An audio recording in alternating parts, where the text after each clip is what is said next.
Welcome, everyone. It is 5:01. Welcome to the Knoxville City Council workshop on Vision Zero. We will get started quickly with the Pledge of Allegiance by Councilwoman Helsley. Please stand if you're able.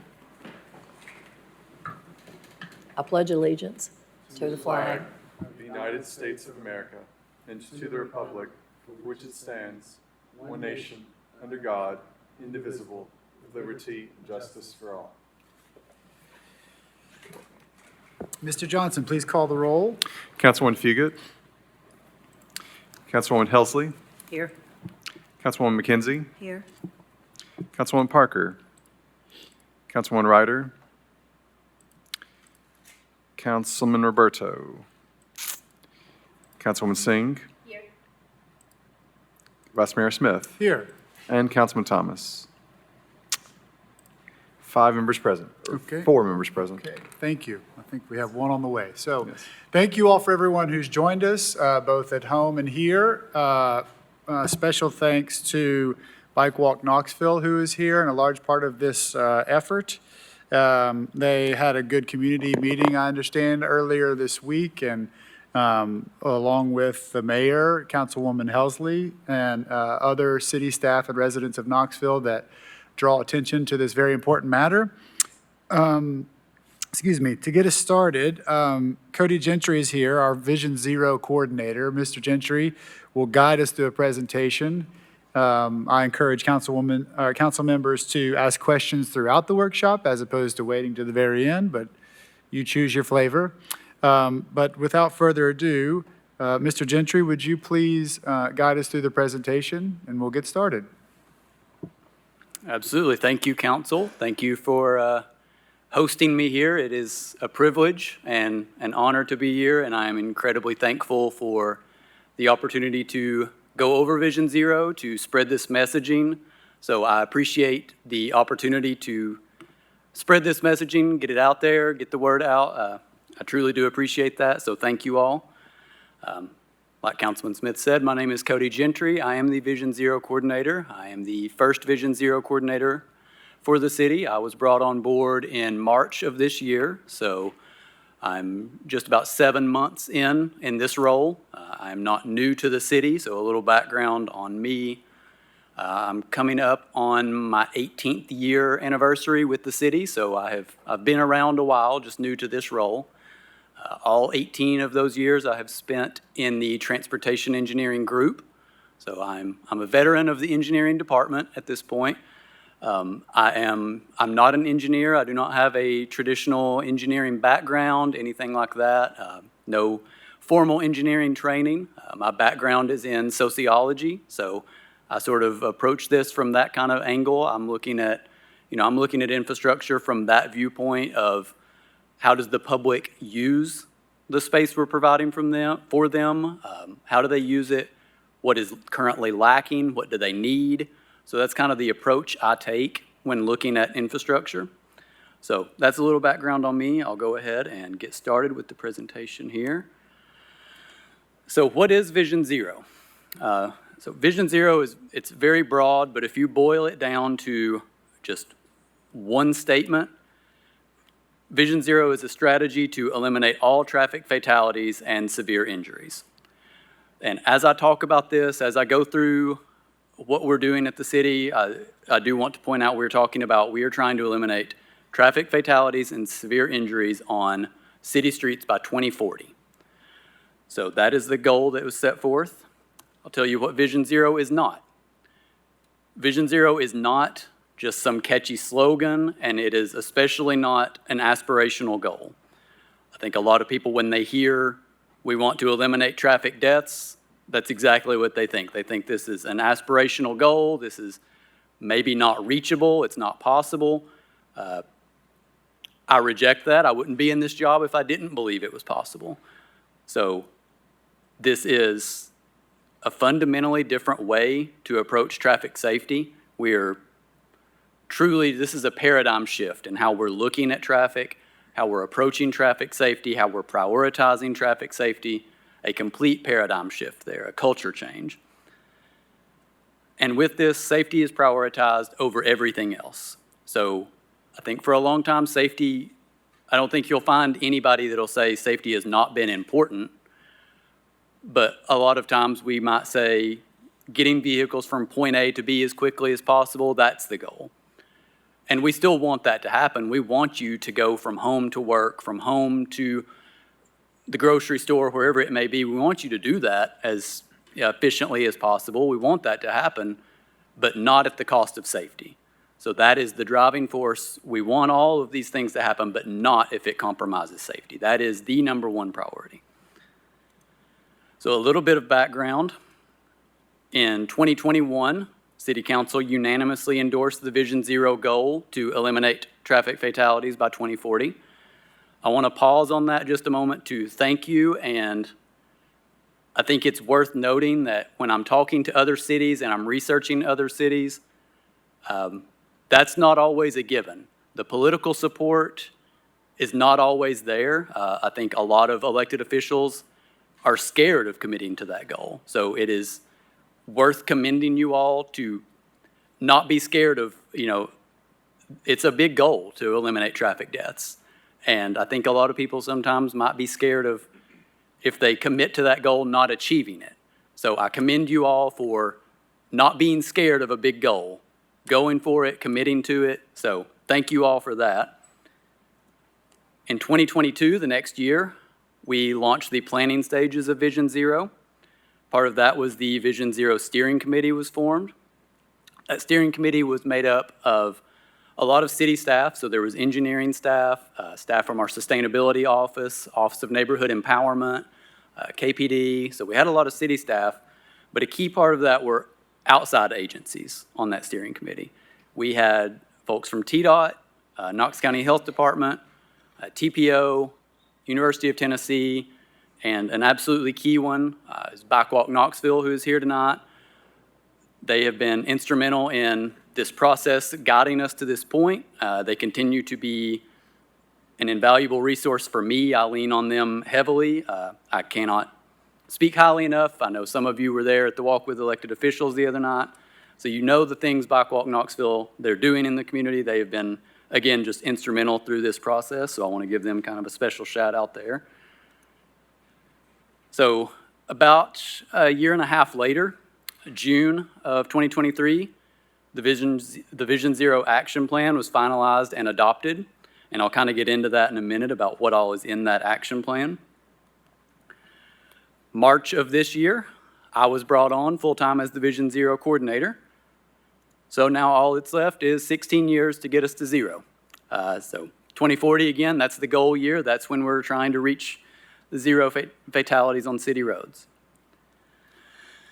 So the Vision Zero Action Plan, here's just a little bit information on that, and it's available on the website. I believe it was emailed out to you all. I encourage, if you haven't looked at that, I encourage you to look at it. It contains the high injury network, so that's where the crashes are happening.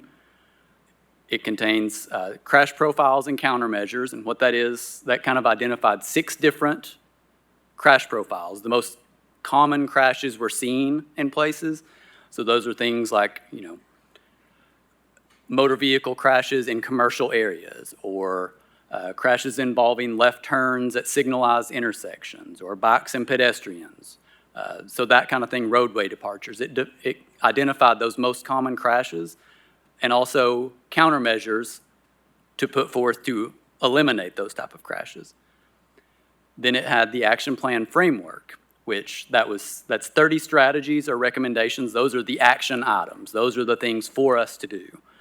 One of those action items was to hire a full-time Vision Zero coordinator. So I am a result of that action plan. This position was created because of that action plan. And then finally, it identified a few priority locations and funding opportunities. So the high injury network, like I said, that's the where. Where are we seeing these crashes happen? This identified where we have documented serious crashes happening, what we call life-altering crashes, those fatal and severe injury crashes.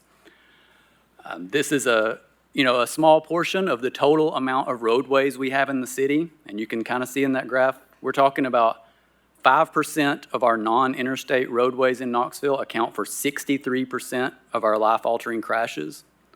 So this is really where we have to focus our efforts. And as you can see, some of these aren't a big surprise to us. These are the major arterials, those state routes that go through the city. So your Chapman Highways, Western Avenue, Clinton Highway, Magnolia, Broadway, Kingston Pike, those major arterials that cut through the city, that makes up a pretty large portion of the eye injury network. So here's some fatal crash data. This was put together earlier this year as part of our first yearly report. So I put together a 2023 yearly report that's also available on the website that kind of summarized 2023 as a whole as it relates to Vision Zero. But as you can see, 2023 was a particularly deadly year on Knoxville roads. We had a pretty steep increase. We are typically in the low to mid-20s when it comes to our roadway fatalities. And in 2023, that number rose to 36. So 36 of our neighbors died while driving on our Knoxville roadways.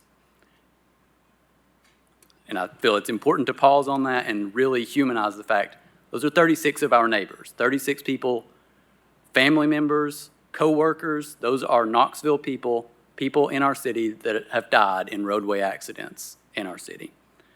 You can see a few graphs there at the bottom kind of summarizing some of those trends. 97% of the fatal crashes occurred on roads with a speed limit greater than 25 miles an hour. Speed is one of the biggest contributing factors in these serious crashes, and I'll kind of get into that in a minute. We have almost 60% of the fatal crashes involve drugs or alcohol, so impaired driving. So we've got a couple of kind of human factors here. So we have the impaired driving. We have 44% of fatal crashes involved someone not wearing a seatbelt, so unrestrained drivers or passengers. And then where are they happening? 72% of our crashes, fatal crashes in 2023, occurred on those state routes. So that number kind of comes to 26. 26 of the 36 occurred on state routes, and 10 were on our local city streets. Just kind of an update on where we are in 2024. We are currently at 24 fatal crashes this year.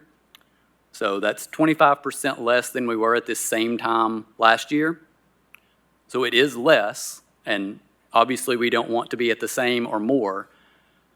But I want to make sure everybody understands that, sure, we want to decrease, but that decrease is not the goal. The goal is zero, and any death is unacceptable. So while 24 is an improvement, it's also just more of a return to what we had seen previously.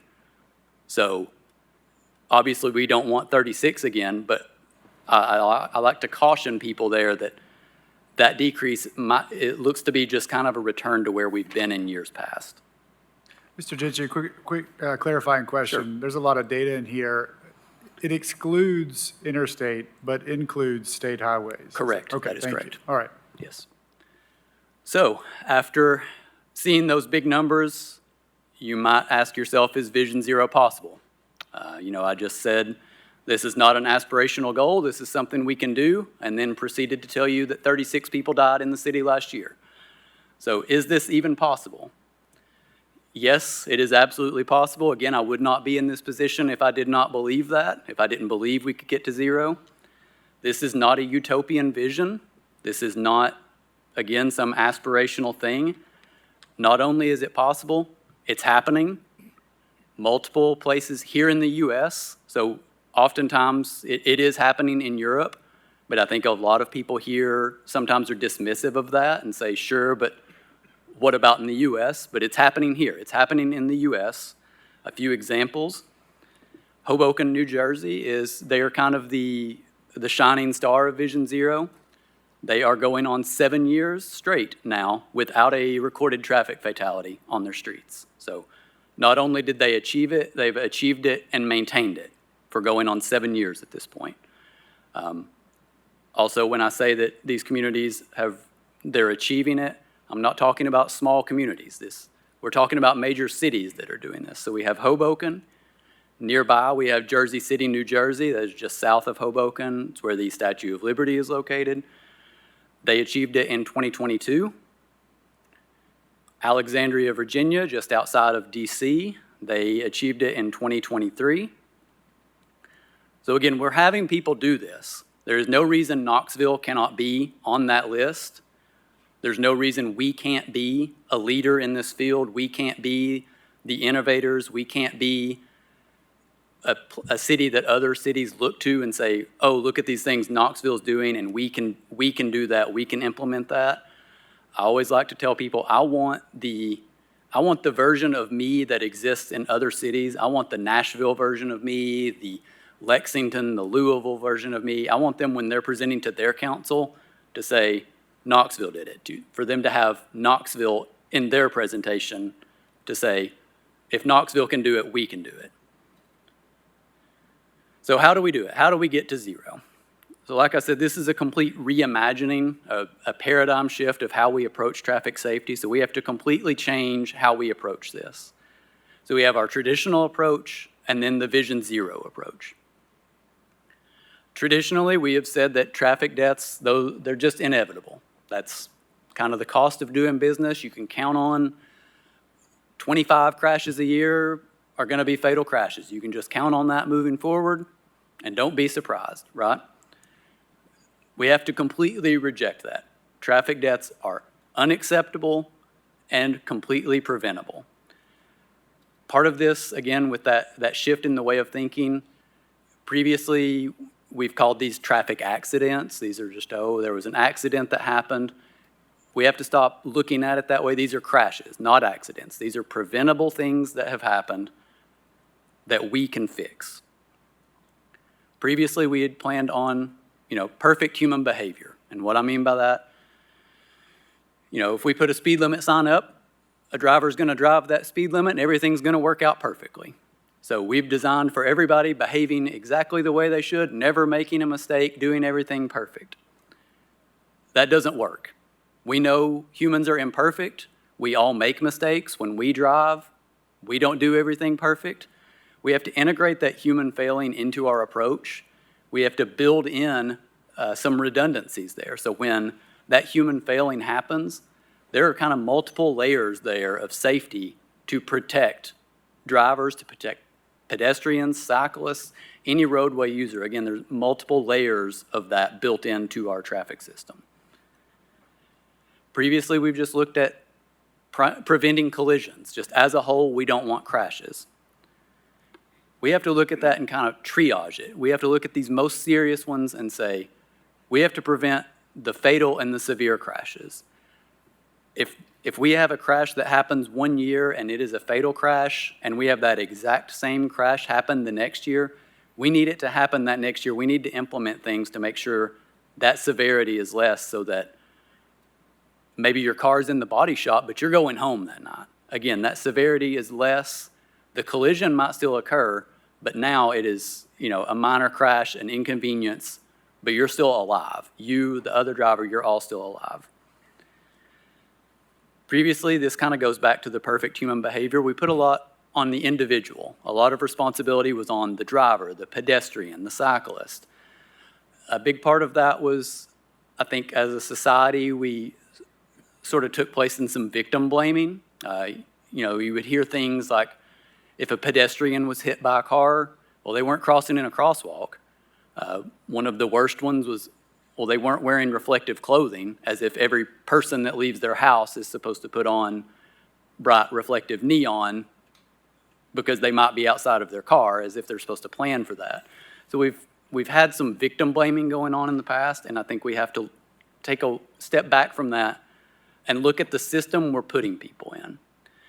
So when I say systems approach, I mean maybe that pedestrian wasn't crossing in a crosswalk, but where was the nearest crosswalk? Were we expecting them to walk a half a mile down the street, cross a 60-foot wide street, and then double back another half mile? Because that's just unrealistic. Somebody's not going to do that. Are we also putting pedestrians and cyclists, asking them to share the same transportation system with drivers that we know are speeding, vehicles that we know are speeding? I think we know that's an incompatible system. If we're asking pedestrians and cyclists to share the same roadway with speeding vehicles, that's not going to work. So I think we have to look at the system we're putting everybody in and making it safer for all of those users. Then finally, sure, we want to do all this, but saving lives, it's expensive. These projects, doing all these things, that's really expensive, and we just don't have the money, right? Saving lives does not have to be expensive. I'm going to show you a little bit later some of the methods we're taking that we can do these things quickly, we can do these things cheaply, we can get things on the ground that save lives. So I kind of mentioned earlier about just speed being a contributing factor in these crashes. This graph up at the top has been around. Some of you may have seen that in the past. It's kind of focused on pedestrians. But a pedestrian hit by a vehicle traveling at 40 miles an hour, only 1 out of 10 pedestrians will survive that. Compared to 20 miles an hour, the same type situation, 9 out of 10 pedestrians will survive that. I think you can sort of put that same logic on multi-vehicle crashes. If a vehicle runs a red light and hits you right in the driver's door, if they do that at 40 miles an hour, that impact is going to be a lot less if they did it at 20. So I'm not an expert in physics, but I think I can understand that level of it, that a lower speed equals a safer speed.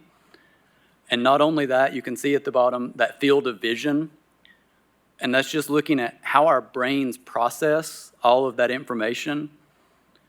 Our brains can't process, if we're traveling at 30 to 40 miles an hour, we can't process the things in our peripheral, pedestrians, kids walking, people entering the road. We can't see, process that, and react in time when we're traveling at that speed. However, if you're at 15 miles an hour at a slower speed, not only do you have time to process that, see what's going on, but most importantly, have time to react. So if something does happen, you're able to react in time and prevent a collision. So some of the things we are doing in the city, we are prioritizing safety and the high injury network. An example of that is we do what we call the signal index, which that is looking at intersections to see where we want to install traffic signals. And previously when we have done that, a driving force, safety has been a part of that, but a driving force of that has been, where can we install a traffic signal to alleviate congestion? Or if we have people waiting a long time to turn out from a side street, where can we put a signal to get them off of that side street faster? We have sort of flipped that. And now when we're looking at new signal locations, crashes are the driving factor in that. Crashes are the first thing we're looking at. Where do we have preventable crashes that if we put a signal, those crashes aren't going to happen?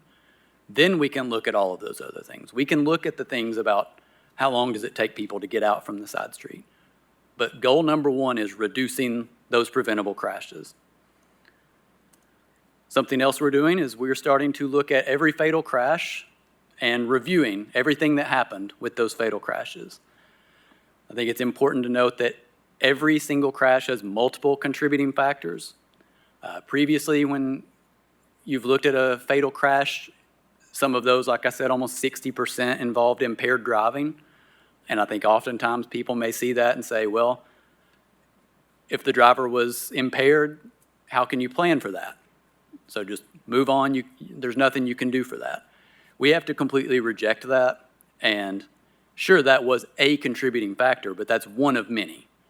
So we have to look at, again, the roadway we're putting them in, look at all of the factors that contributed to that crash, and importantly, identify potential improvements. So roadway departures, looking at how do we keep vehicles from departing the roadway? How do we keep them on the road? Look at all of the different factors, identify the improvements to reduce the frequency and, most importantly, the severity. We need to learn from these crashes. We obviously don't want these to happen, but we can't change what's already happened. So if a fatal crash has happened, that is an opportunity for us to learn. They say that, a problem is half solved if it's identified. So the problem's been identified if we have a fatal crash happen somewhere. Something's not working there. So that's an opportunity to go here, figure out what's happening, figure out those improvements, implement them, because ultimately, as that last point says, no one should be the second person to die on the same street. So some of the things I kind of mentioned about, roadway departures, things like that. When we're looking at what to do in these locations, the FHWA has what they call proven safety countermeasures. And these are data-driven things that, if you're having this type of crash, you can implement this. We kind of treat it like a menu, that if you have this happening, you can look here. This reduces crashes, this type of crash by that much. So again, there's data behind all of this saying how much it will reduce a specific type of crash. I kind of mentioned earlier, if we have roadway departures, you'll see we have one of these proven safety countermeasures is here, this longitudinal rumble strips. So that's kind of the rumble cuts on the side of a roadway. There's data behind that showing how much that reduces roadway departure crashes. So we can look at this menu, implement those things, specifically at the places where we're having a specific type of crash. Some of the other things we're doing, we've received a couple of federal grants recently that you may have seen. 2023, we were awarded a Safe Streets and Roads for All grant from the US DOT. That was a $10 million grant. You can see there several planning projects were included in that. Notably, in the construction part, we had 3 construction projects. Magnolia Avenue, we will have improvements at 3 intersections, Cherry, Hembry, and Castle. And those will be really pedestrian-centric improvements. That's going to be having some curb cuts and maybe some pedestrian refuge in the middle, really making that an easier and safer place for pedestrians to cross. We have the Broadway Streetscapes project, and that's what that picture there kind of summarizes. That's really kind of creating a missing link of Greenway there. So we kind of have, there's one portion there that the Greenway doesn't really exist, so that kind of builds that missing link that will connect the two. That will also upgrade some pedestrian facilities, some crossings, some signal upgrades. And then connected to that is the Woodland Avenue Complete Streets project that kind of continues on that missing link and connects pedestrian facilities to the new safety complex as well as Fulton High School.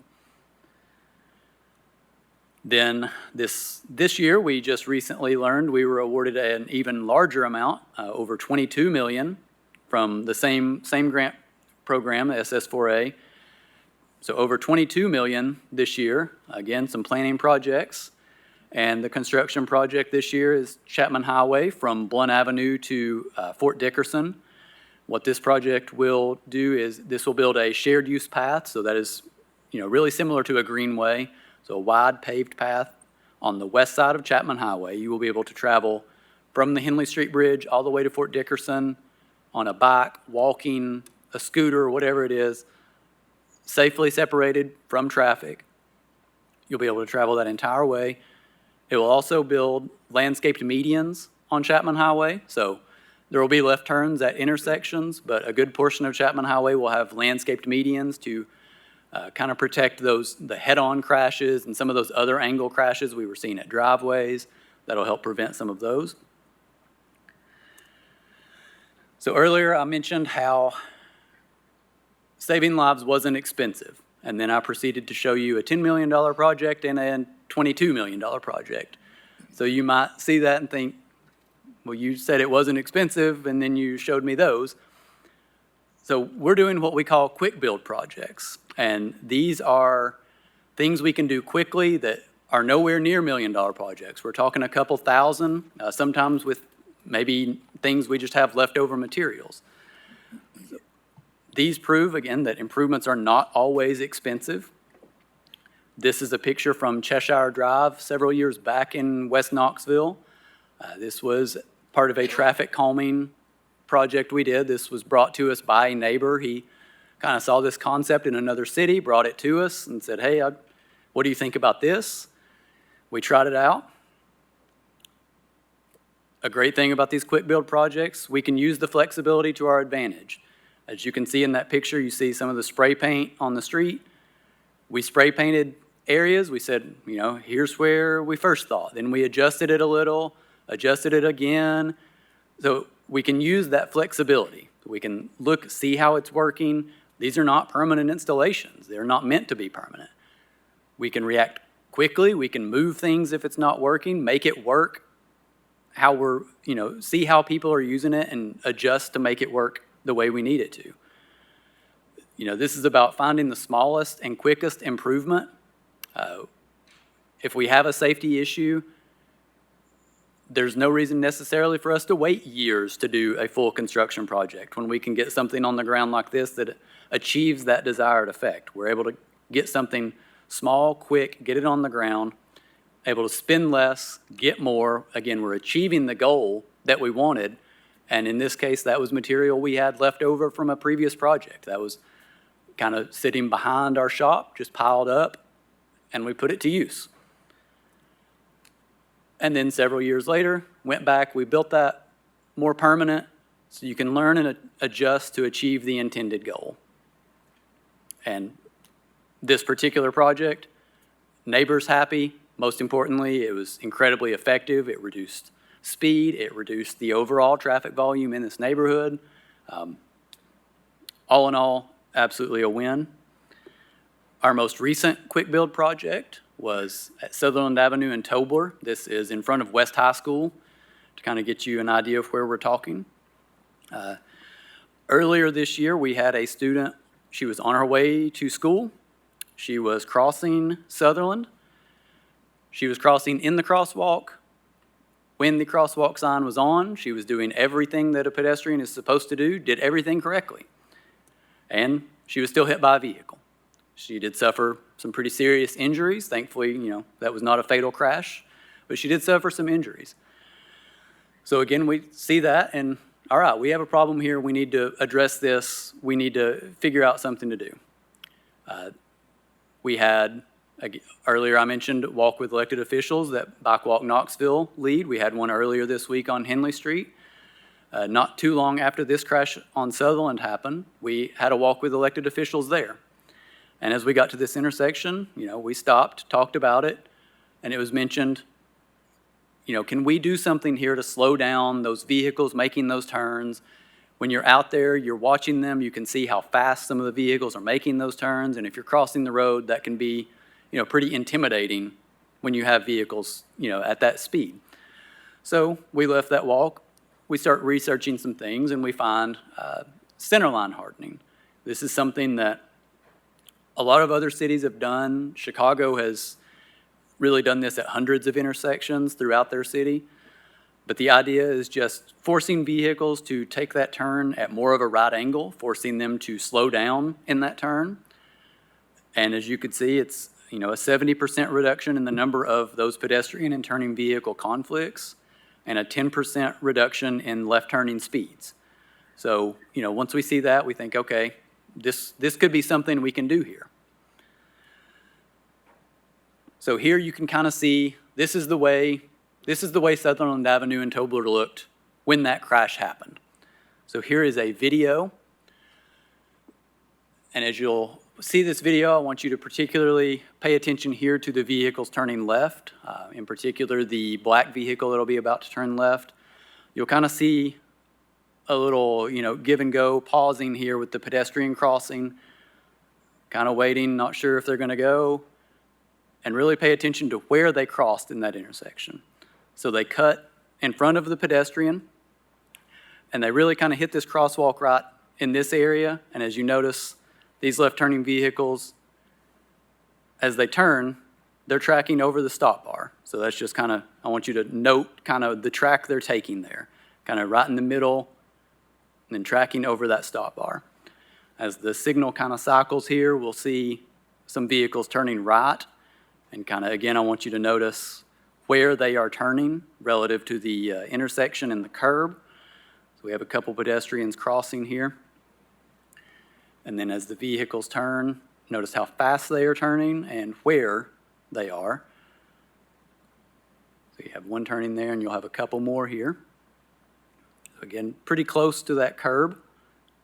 When you have a lot of room in that intersection, they're kind of, path of least resistance. They're taking that turn as quickly as they can. So here's Sutherland Avenue now. This is after we installed that plastic rubber curbing, the centerline hardening. And here is a video showing the after, and you'll kind of notice these same left turns. Same situation, we have pedestrians crossing, we have vehicles about to turn left, but now notice where these vehicles are tracking compared to where they were before. Again, much, much slower, taking that turn at much closer to a right angle. Pedestrians are out of the roadway. It kind of forces vehicles to acknowledge the pedestrians. Taking that at more of a right angle makes it, much more obvious, the vehicles are taking that turn again much slower. As the signal cycles again, we'll see these right turns. And I want to kind of take this time to thank University of Tennessee who had this camera out there. So they are studying this and kind of looking for near misses and things like that. So thankful for them for helping us out with this. Here you'll see now a pedestrian crossing and a right turn. Again, because they have to swing out wider, that pedestrian much more visible. They're swinging out way away from the curb, much, much slower. Another pedestrian crossing and another vehicle waiting. So again, we're very excited about this. It's been a great success. We have limited data at this point because it's a fairly new thing. It's only been a month or so that this has been in place. University of Tennessee, again, the cameras, they've had them out there for a while, so they're going to be looking at that, kind of tracking the long term, what this looks like. So here's a good before and after showing those left turns, exactly where those vehicles are making that turn relative to the crosswalk, and then the right turn. Can I So- just ask a quick question? When did these go in, Mr. Gentry? Within the last month, Okay, cool. yeah. That's it's all I wanted to know. Very recent. Thank you. So we're very happy about this. It's, the limited data we have shows it being very successful and it's working, but we're not finished yet. So I am currently working with West High School and their art department to look at installing a mural in the newly curbed off areas. So they'll paint, it won't be this green that you see. I just kind of use that as a filler. They're working on a design themselves, and I've asked them, they're working with the nearby neighborhood, historic Sutherland Heights and the Pond Gap neighborhood. So they're working on a mural. We've made these turns safer for pedestrians, but that's one part of it. I think we also have to look at, is this a place a pedestrian wants to be? Is this an inviting place? Is this a fun place for a pedestrian to be? So we have an opportunity here to do something we haven't done in the city. We haven't done these kind of street murals really. So this is a chance to get the West High students involved, build some community engagement between them and the area neighborhoods, get them together, get them collaborating on this, get something new on the ground, something that the pedestrians using this crosswalk I think will be excited about. I know I'm excited to see what they come up with. So again, that's something they're working on. I'm excited to see what they come up with and excited to see once we can get that implemented. So how can you help? Again, you have been incredibly supportive so far. I need you to continue that. I don't want to take that for granted, having elected officials, council, and a mayor that prioritize Vision Zero. So I need you to continue that. It is incredibly helpful to me to have that support from our elected officials. I need you to continue to prioritize and advocate for safety. Again, I mentioned that the walk with elected officials, that we just had one on Henley Street. That kind of goes with this next point. Viewing infrastructure from the viewpoint of the most vulnerable user. We call our most vulnerable roadway users, those are our pedestrians, our cyclists, our people that are not in vehicles, our people that are using public transit. The world is a lot different when you're outside of your vehicle. When you're looking at the roadway as a pedestrian, as a cyclist, it looks a lot different than it does when you're inside your vehicle. I mentioned that walk with elected officials. That is a great chance to walk with a group, see those things that are happening. It's a great chance to, speak with elected officials, hear from the advocacy side, they're very knowledgeable. Bike Walk Knoxville is very knowledgeable of these things. They have great ideas that they can get out there. But yeah, viewing infrastructure from that viewpoint, again, looks totally different when you're outside of the vehicle versus inside. And then most simply, just spread this messaging. The things that I've talked about, these priorities, these talking points, spread that messaging to residents, to anybody you know. This is a new thing to Knoxville.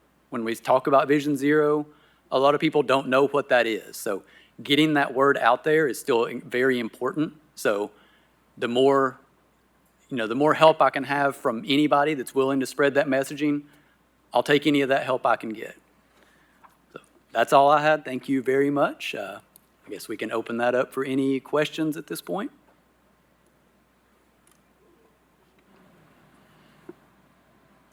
I have a few. The quick builds are, I think, a good balance of budget and life-saving. And the Cheshire Drive example, along with the Sutherland one, seems, I think there was a chart you showed earlier, it was like 20-something methods of kind of simple pedestrian safety. And you mentioned that, saving lives is not expensive. And so it seems to be, and then we rely on UT for, that Sutherland example. I think you mentioned using existing materials to put something together quickly, and I sure have seen the traffic engineering team put together some things in the first district rather quickly to save people. But I'm curious about the budget for these quick builds.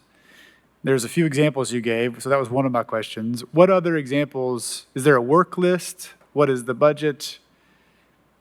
Let me pause to say, I also realize the safety, speed calming, to speed hump kind of process is paused until we, take some more. How much money is there for this? Because I think there's only a couple $100,000 for sidewalks, so I'm curious about this. So we're still kind of That developing. could be a team answer, by the way. I see a lot Yeah. of city folks in the room. Yeah, so as far as, other places that you can see these things happening in a list, we're still kind of coming up with that. Sutherland was an immediate one. That was something we were able to react to quickly. And again, that's the goal, is being able to react to these things quickly. We're still developing that list. We have a few that we're working on now that, they're nowhere near finalized yet, but they're potential new locations. And then as far as budget-wise, this is coming out of, I don't think there's a set-aside budget for this type of thing. This is coming out of the same kind of thing if we're writing a work order for new signs or new pavement markings, just that same sort of kind of operating budget of the, how we have handled traffic safety in the past. It's because, we're talking, the Sutherland project cost a couple $1,000s. Yeah, I was going to say, it's probably minimal. Yeah, it's Okay. minimal, especially when you're comparing it to those larger construction projects. And some of those are, paint can go a long way, I've noticed. So, I have paused to see all the opportunities. And for my district particularly, I relay those. You all are able to pull a rabbit out of a hat pretty quickly, and I appreciate that. But, for roadway paving, and I guess that's the best example, we have a list of where the priorities are for each district. And so I sure would like to encourage, support you to get to that list, however you need to get to it, because I've got a list, at least for the first district, that I can be more proactive about with you. But, I think budget-wise, if we're going to empower you, we need to give you a lot of tools. So that's just, And I absolutely encourage you, if Yeah. you do have a Yeah. list of your own in the first district or any other district, share those with Yeah. me. We don't know what we don't know. So if you have people telling you about safety concerns, I encourage you, share those with me. I'll just double down on my compliment earlier as I bring this up, that everyone that I have brought with specificity, the team has reacted quickly with very clever results. So thank you for that. But there's a lot of opportunity if we're going to get to 0 in 16 years. I'd like to also just mention, while this is a brand-new program, we have some money in capital for Vision Zero, and it's mostly match money for the grants we got. We are also integrating this, and I think that's how it's going to be successful, into every program activity that we Right, do. right. So as we're doing paving, we're looking at the high injury network and looking for opportunities to implement things. So everything we do with new sidewalks, the high injury network plays a very integral part in where we even look at new sidewalks. So it's integrated into everything we do. Yeah, I can see that. Thank you. Councilwoman Ryder. Yeah. So I have a couple of questions. First off, I find this very personal, and I know some of you over the course of the years have heard some of my examples. I used to ride bikes a lot, like 300 and some miles a week, so I spent a lot of times on the roads, mostly in other states. When I moved here, I found this one of the least safe places to do road riding. There's very few shoulders. It just didn't compare to Georgia and Indiana.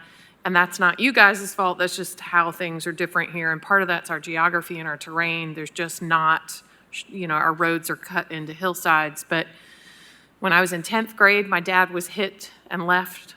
It was a hit and run. And he did not make sense for days. And so that was a very terrifying example. And then in college, after college, one of my college best friends was hit and killed by somebody who was under the influence in broad daylight or at dusk and ran off the road and hit him. And then one of our joint best friends of that person was trying to ride his bike. About the time you guys were working on the Central Streetscapes, he got put in the hospital. And he was riding in the Atlanta metro area. And I could go on and on because I have a lot more friends and teammates that I rode bikes with that got hit by cars, to the point where my husband doesn't want to ride bikes anymore. We do ride from North Knoxville to Fort Dickerson, so that is interesting to me that you guys are working on something there. I will say, so you're going to take that on Chapman Highway so that you enter at the main entrance to Fort Dickerson? Is that what the plan is? Yeah, so the plan will be a shared use path on that west side, so the Fort Dickerson side, and it will Okay. go from Henley Street Bridge to the Fort Dickerson entrance Okay, all right. at Woodlawn / Fort Okay. Dickerson. I might ask Road. you some more questions about that another time. I don't want to use up my time talking about that. I don't know if I'm being timed or not. But anyway, let me get into some of the nitty gritty. My comment is, and I would love to talk to you some more at other times about priorities within the district, the 4th district. But when you're looking at the high injury network, there's a lot there. And granted, 2040 is a nice goal, but wouldn't it be great if we beat that? And wouldn't it be great if we didn't surpass that, right? Because that's what I feel is the danger, is not getting there. So I know I had this conversation with somebody in the administration one time. We were talking about a specific example, and it occurred to me, like, when you look at that crash data for the high injury network, are we doing anything to zero in on okay, how can we prioritize that? Because to me, the requests that I get out of people in the district is the the parent responsibility zones, like that 1.5 mile around our schools, because that's where you see a lot of kids walking to school. And so that seems like a way to narrow down and prioritize some of those. And then, so that's just, I guess, feedback. And I'd love to talk to you about how we're doing that on another time. I don't want to have people stay all night. When you talked about longitudinal rumble strips and you mentioned Woodland. Can we do that there for the Woodland bike lane? Because people don't treat it like a bike lane. They treat it like a pullover to work on a tire, to be honest, of their car. That's mostly what I see it for. So I just feel like that's kind of a high-speed road, and I just wonder, I'm just not a big fan of paint telling people that I'm there on a bike. So And part of, I'd like a little more. yeah, one of the things we're looking at is, any future bike lanes, we're really putting an emphasis on protected bike lanes, and whether that is, the level of protected might vary at times. It might be plastic bollards, just something vertical between that travel lane and a bike lane, but I love that. because, yeah, adding any sort of protection is absolutely preferable. Okay. So I guess the question is when would we decide to do the longitudinal rumble strips and when not? Is that like a case by case? And that's only done when we're repaving? No, don't even know how it can that be totally happens. separate from repaving. Oh, okay. Yeah. Does a machine go out and just make chunks Yes, missing? basically, yeah. Okay, okay. I mean, do it everywhere, for starters, I don't know. Well, one of my comments was about protected bike lanes, so thanks for going there. Because in the past, the comment, no, I'm not throwing shade at anybody in particular, was just the expense of it. But I do love them, and I know some people in the department got tired of hearing me ask about them, so let's go. Where can we put them? Okay, and then the last thing I'm gonna go on about in my ramblings is crosswalks. How do we decide when and where they go? Because that's one of the things that constituents ask for in those parent responsibility zones, like more crosswalks and making crosswalks more high profile. Like, not exactly like what you're doing at West High School, but it sounds like you guys are coming up with some interesting strategies. Other people have proven that work to really make it more obvious to drivers. And so are we gonna add more? Are we gonna beef up the ones we have?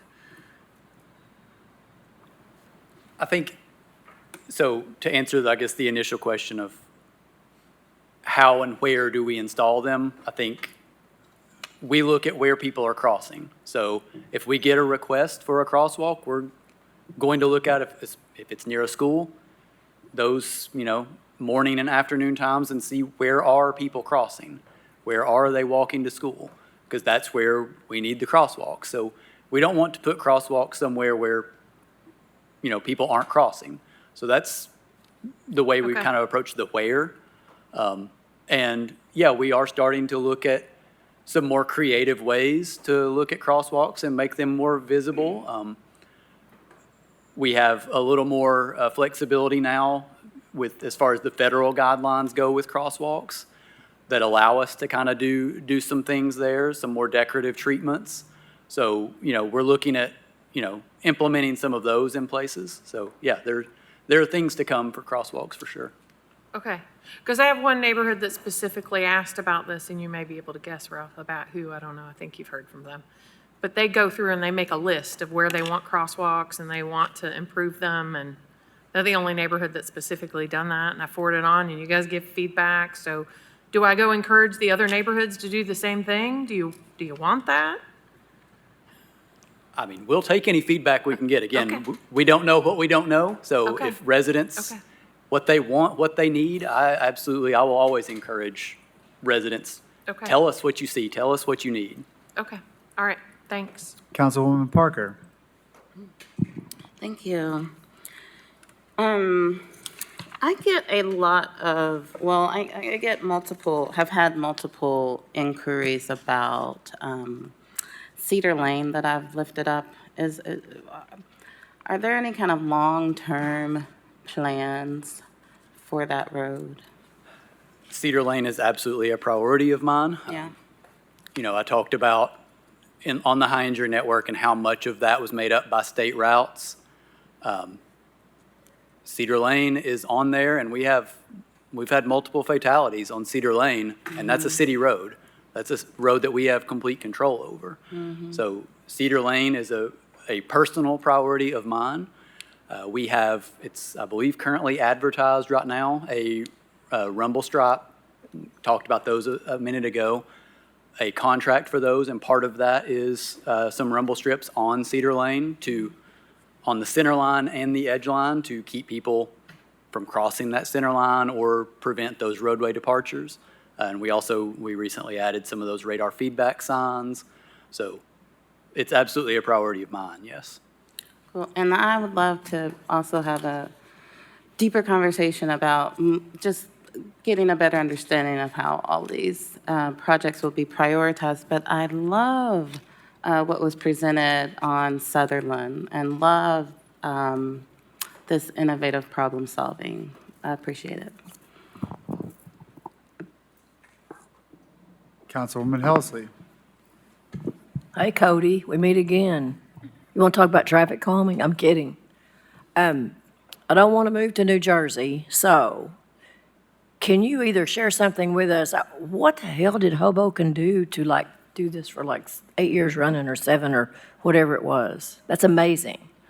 It is amazing.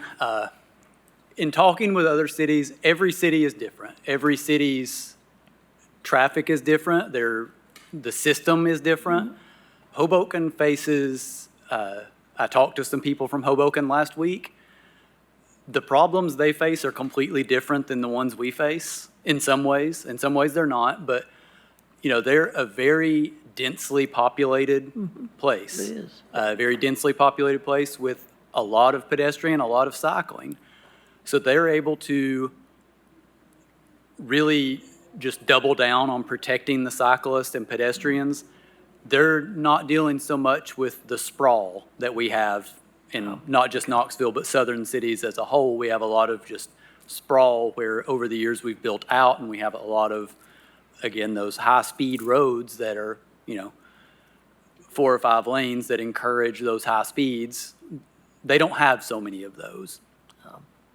But That makes sense. we're And if you have a taking lot some of of the bikers things. and walkers, they're probably also more cognizant when they're in their car too, so, okay.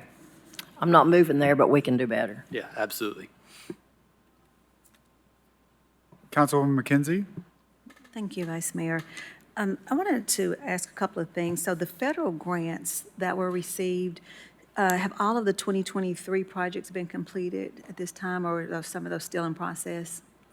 They have not been completed. We actually, within the last, I would say 2 months, I'm not sure off the top of my head the exact date, we just got an executed grant agreement from the federal government, which we had to get that to actually get access to that money.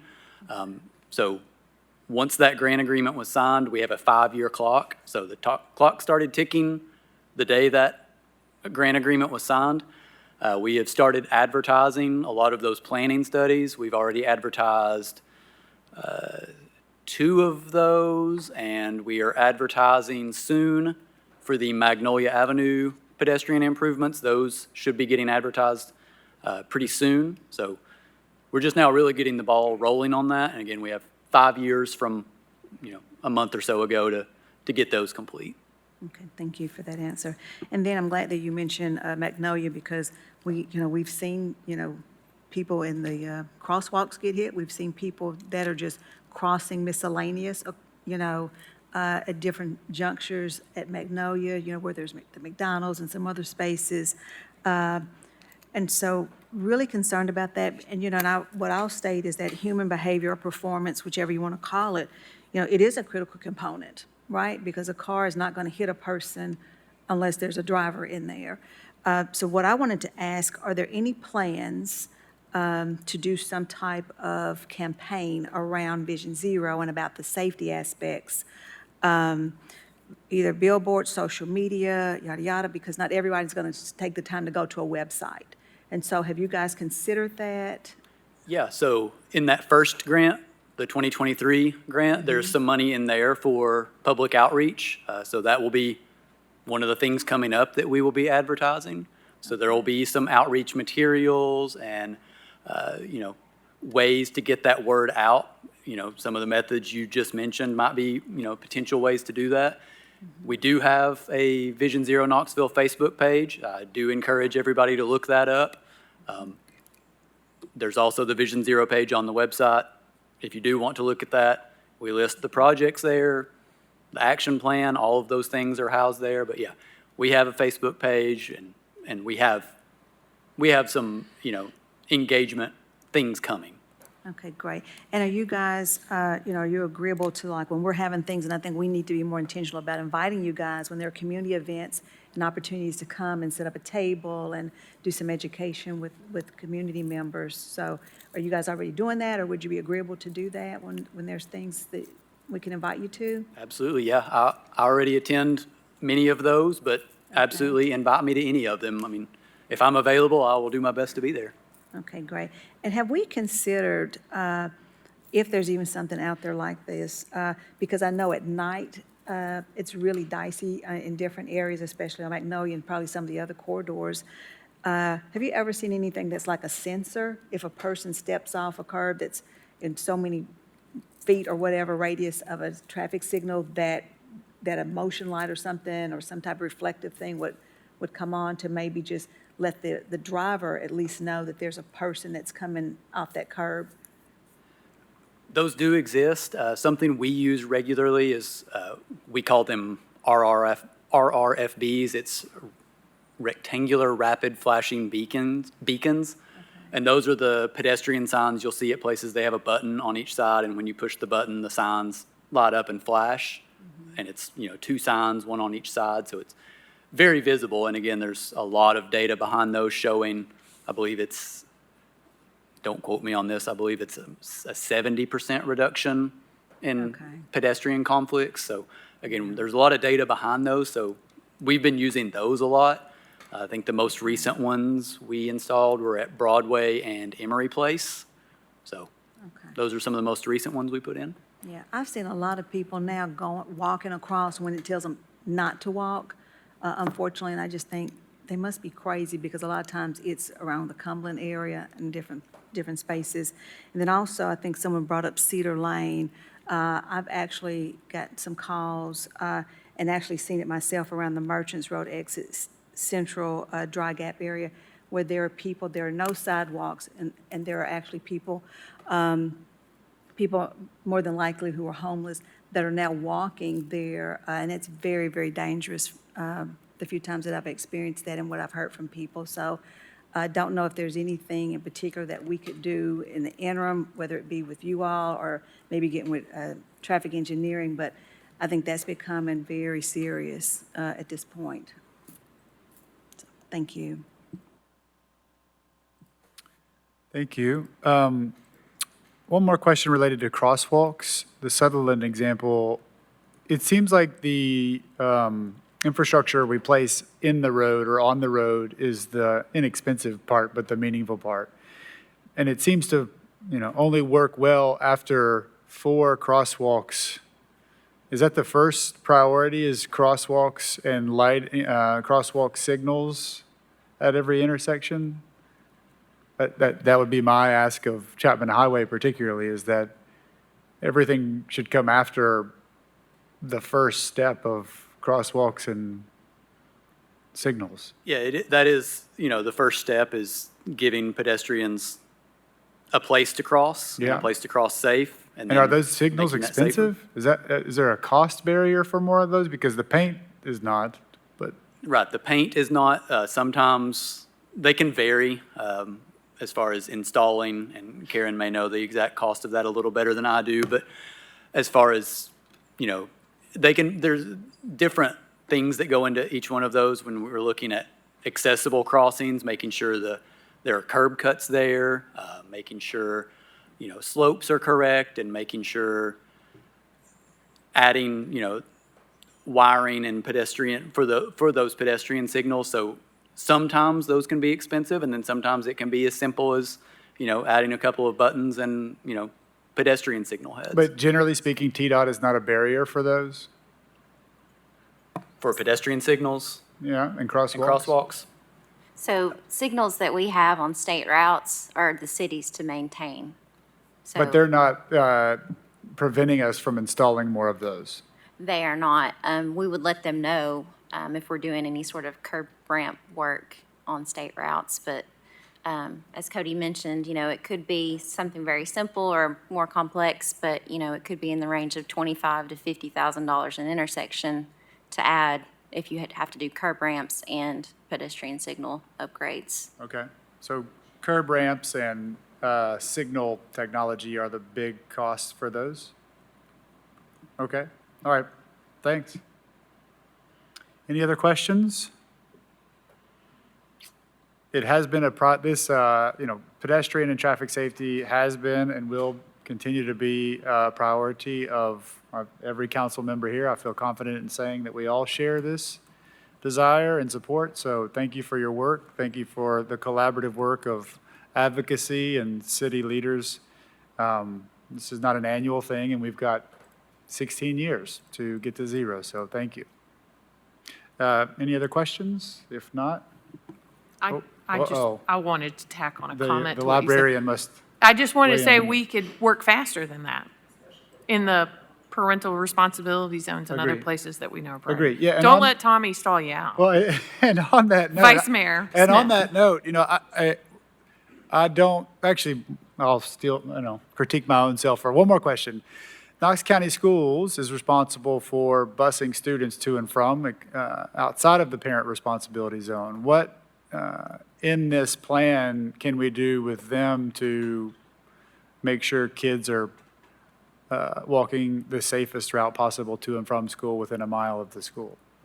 So interestingly enough, in the most recent federal grant we have, one of the planning studies in that is a Safe Routes to School plan. I saw that. So basically that, we will be looking at exactly that. And will you partner with the county school system to evaluate that? Yeah, so that Okay. would be, they'll absolutely be a part of that. Obviously, we would only be looking at those Knox County schools within the city limits, of course. Yeah. But yeah, I mean, Knox County schools, Bike Walk Knoxville will be involved in that because of their involvement with the Safe Routes to School program.